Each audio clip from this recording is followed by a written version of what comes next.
affordability, I don't want to lose sight of either one, but it's also neighborhood conditions. So we can build wonderful housing in a terrible place, and what we now know from Moving to Opportunity is that children do better if they move to good places. So not only do we have to fix the housing, but we have to fix the environments in which that housing is located. It's not an easy task. And those environments have to be broadly defined. So it may be, as we'll talk about today, healthcare access. What does primary care look like for children? But it's places to play, and the food environment, and contacts, connections to transportation, and ability for parents to have stable work, and so forth. What we know is the environmental impacts more broadly at the neighborhood level go far beyond many of the other more narrow impacts that health would normally focus on. And of course, all of this has to be built on an economic and physical environment more generally that's healthy. Classically, before the Robert Wood Johnson Foundation and the San Francisco Federal Reserve and some of you got together and said, housing and community development needs to be talking to health, community development spoke to itself. And in order to build equitable communities, the formula was community development working with government and private investors, and we would have more equitable communities. There's a new paradigm, and that's what we're here to talk about, but it's a little confusing. So the new paradigm says, in part, that all that other stuff has to be there, but there's this funny new pathway that we don't all yet understand when it comes to financing. So we know that health insurance funds health care. And we know that health care and health are related to each other. That is, better health care, particularly at the end of life, but a little bit in the middle, impacts health. And better health means wiser accessing of the healthcare system. So we have a more efficient healthcare system if people are healthier. It's a two-arrow relationship. Likewise, we know that health is impacted by housing, but we also know, and for those who are here from the investment world, particularly the Federal Reserve, we know that the risk of the investment that's made in someone who buys or rents a house, that risk is reduced if the person or people living in the house are healthier. Default on mortgages goes up substantially if people are not healthy, and we know that the number one reason for people in this country going into debt, serious debt that leads to mortgage default, is unpaid health care bills even after the passage of the Affordable Care Act. So if we don't have a healthy population, we don't have an economically stable population. If we don't have an economically stable population, we don't have a healthy population. Housing is critical in the middle of this because economic stability and housing have long been related. Health needs to be in the conversation. What I think we're going to talk about, at least in part today, is that funny dotted line between health insurance or payment for health care and housing. It's an open question. Should health insurance, particularly public health insurance, things like Medicaid and Medicare, fund housing and, by extension, healthier and more equitable communities? And I want to stop here and say, we can have a long conversation, but let's think about what's going on outside this room with people who may not necessarily watch the same television or listen to the same voices as most of the people here. Those folks say, you know what? Automobile insurance does not pay for the infrastructure for public transportation, even though public transportation reduces the chance that someone's going to use their automobile insurance. The fundamental nature of insurance, and we call it health insurance, right, is risk-based, and it says that insurance pays when an event occurs. Classically, in this country, primary care and preventive services, case management services were never paid by insurance. Insurance paid for catastrophe. Over the last 45 years, we have changed the definition of health insurance in this country, particularly public health insurance, to say that there are all these things like prevention and immunization and mammograms and pap smears and other things that wouldn't classically be covered in insurance, that we have to cover because they lead to less use of the insurance system. And today what we're saying is housing is just the same. If you pay for immunization with insurance, which is, by the way, a highly inefficient thing to do, because if you pay for immunization, then the doctor has to bill insurance, insurance has to have all those people who take care of the bills, the doctor has to get less money than he or she would if the immunization were given directly to the patient just for cash. Why not just give people cash, not do it through insurance, much more efficient? That's not how we do it. We do a very inefficient thing, as do most nations that immunize their whole population because they do it through some sort of social insurance where it's billed. But if we pay for immunization with health insurance on the idea that immunization gives us a healthier population who will then need less health insurance and cost us less, why won't we pay for housing? I don't know the answer to that, but I think that's the question for today. And for whom will we pay? So under the Medicaid program, you may know there's something called EPSDT, Early and Periodic Screening, Diagnosis, and Treatment, passed with Medicaid originally in 1965. What EPSDT was interpreted to say by Congress and then the courts in the late 1980s was that if a child in the Medicaid program has a medical need and we can associate with that medical need a need for a diagnostic, screening, or treatment service, Medicaid should come up with a way to pay for that service. And in fact, if any state in the country comes up with a way to pay for that child's service, every state in the country must pay for that service. We have one Medicaid program for children in this country. We don't for adults. But for children, and the reason, not only am I a pediatrician, but I think the housing argument on children is different than the housing argument for others if we're talking about public insurance. EPSDT sets out a model in this country for a different kind of entitlement under an already existing entitlement program called Medicaid. In part, why we're here today to talk about housing and health and how we fund it is that there are, as you all know, very few entitlements left. And Medicaid is one of them.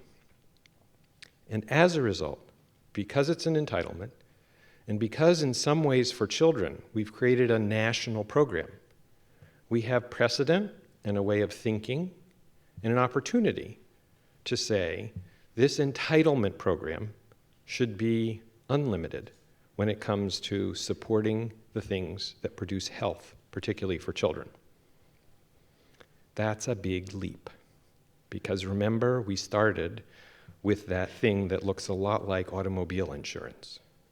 And just as for all of us in this room, we might think it's ridiculous for our automobile insurers to pay for public transportation, for a lot of other people in this country, particularly those, all of us, who help pay for the Medicaid program and the Medicare program,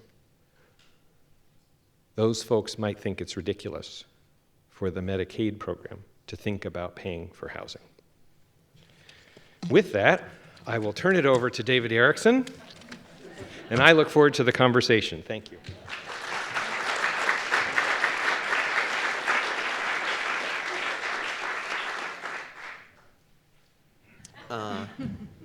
And I should say before I start that everything I say totally represents the Federal Reserve. No, I stop. They don't even know. They barely know I even work for them. Oh, good. Okay, great. Hi, Lisa. All right. Well, what we're doing today, and I think this is sort of, it's just fantastic to look out in this room and see it packed. You know, when we started these conferences years ago with the Robert Wood Johnson Foundation and the Federal Reserve, it seemed like we could get 5, 10, 20 people in a room, you know, and now the New York Fed had to turn away 70 people who wanted to be in this conversation. So that's just great news to see that people see the promise of this. But I think what people really struggle with is, there's almost an immediate recognition that those of us who are working in community development and trying to improve communities are working side by side with people who are working to improve health, who are working side by side trying to make neighborhoods more stable, who are working side by committed teachers who are trying to educate kids who are really struggling. We're all working side by side with in the same communities, but we don't know each other. We don't know how to integrate ourselves. And so one of the ways we think there's a real possibility is to focus on housing as a early bridge between two sectors that work. And that's what this panel is about. So we're going to have a discussion about two examples on the ground that are really executing on this concept of using housing as a means of promoting health. And then, in addition to that, we're going to end it with my colleague Ian Galloway talking about how might we start thinking differently about financing that, and maybe not using car insurance as a way to sort of do that, but we'll think differently on how we kind of solve Don Schwartz's question marks that he had on that one slide.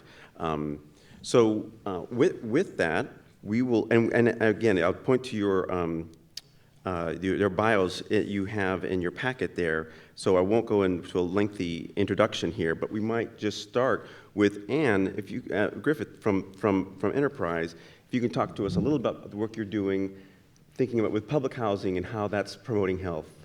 Sure, thank you. In particular, I was asked to talk a little bit about RAD, which is the Rental Assistance Demonstration Program.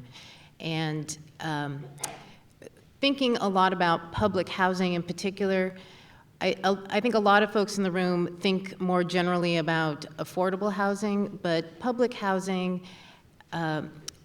is funded in a little bit different way. The money that comes from the federal government is not leveraged in the same way that we would think about in more typical stacked affordable housing.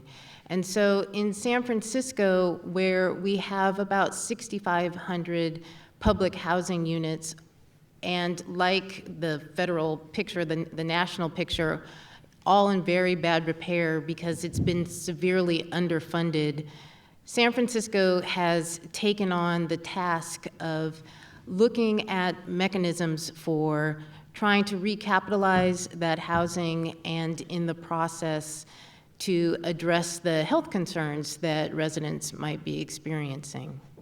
So San Francisco represents the largest portfolio conversion of this rental assistance demonstration program. And just backing up a little bit, it is a pilot program of HUD's.